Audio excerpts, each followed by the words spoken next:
Assalamualaikum warahmatullahi wabarakatuh. Perkenalkan, nama saya Catur Aji Pamungkas, NPM 201100336 kelas G, dosen Sintiana Rahmi SHMH, UTS Pengantar Hukum Indonesia, Fakultas Hukum, Universitas Pasundan Bandung.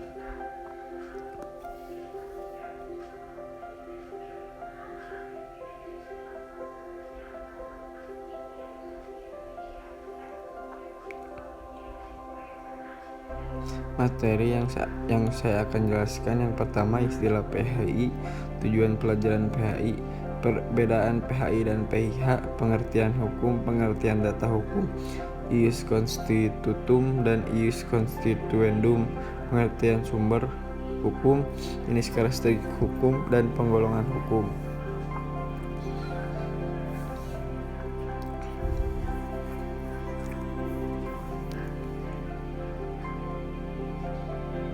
Istilah PHI. PHI adalah kepanjangan dari Pengantar Hukum Indonesia. Ada 3 kata dalam istilah ini, yakni pengantar hukum dan Indonesia. Dengan demikian, makna istilah pengantar hukum Indonesia dapat dimaknai sebagai memperkenalkan secara umum atau secara garis besar tentang hukum di Indonesia.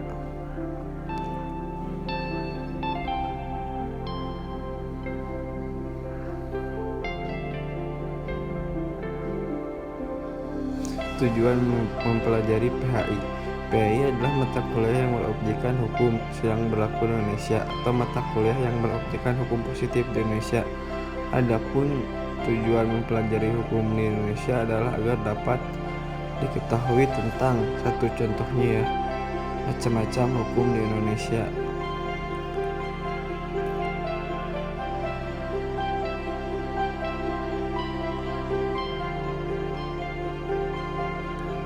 Perbedaan PHI dan PIH. Perbedaan mendasar antara PHI dan PIH terletak pada objeknya. Objek PHI adalah peraturan-peraturan hukum yang sedang berlaku di Indonesia saat ini atau hukum positif. Sedangkan PIH berobjekkan pengantar ilmu hukum lebih luas, yaitu hukum yang umumnya tidak terbatas pada tempat dan waktu.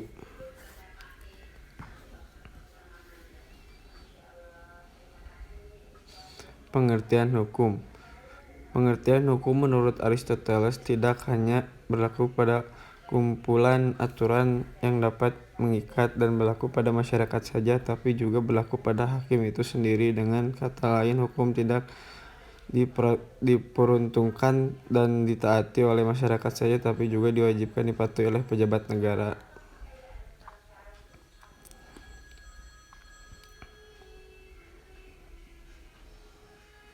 Pengertian tata hukum. Tata hukum adalah semua peraturan-peraturan hukum yang diadakan atau diatur oleh negara atau bagian-bagian yang berlaku pada waktu di seluruh masyarakat dalam negara, yang disebut juga ius constitutum. Kata tata menurut Kamus Bahasa Indonesia adalah yang berarti aturan atau susunan. Cara menyusun sistem tata hukum dapat diaktifkan dikenal dengan tatanan tata hukum. Ius constitutum dan ius constituendum. Ius constitutum adalah hukum positif suatu negara, yaitu hukum yang berlaku dalam suatu negara pada saat tertentu. Sebagai contoh, hukum Indonesia yang berlaku dewasa ini dinamakan ius constitutum. Ius constituendum adalah hukum yang cita-citakan oleh pergaulan hidup di negara tetapi belum merupakan kaidah dalam bentuk undang-undang. Pengertian sumber hukum. Sumber hukum adalah segala apa saja atau sesuatu yang menimbulkan aturan-aturan yang mempunyai kekuatan mengikat yang bersifat memaksa, yakni aturan-aturan yang melanggar mengakibatkan sanksi dan nyata.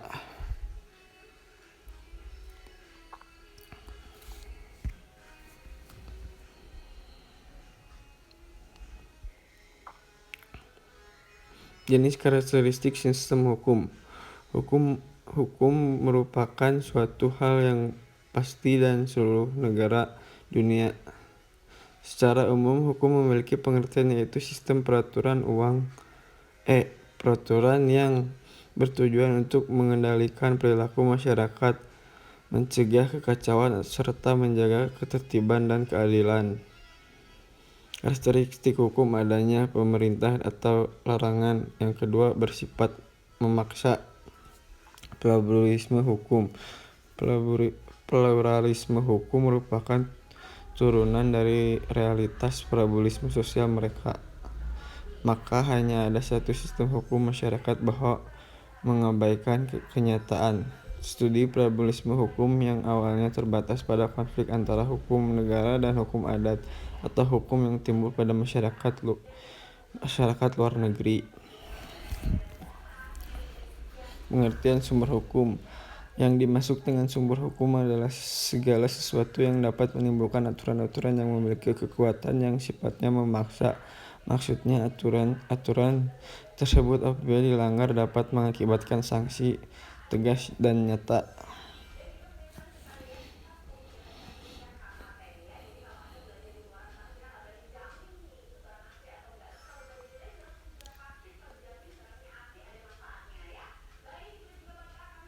Jenis contoh sumber hukum.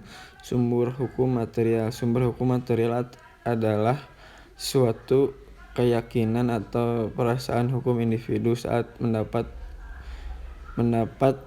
umum yang menentukan isi hukum. Contohnya seperti agama, kesusilaan, atau kehendak Tuhan, akal budi, hubungan sosial.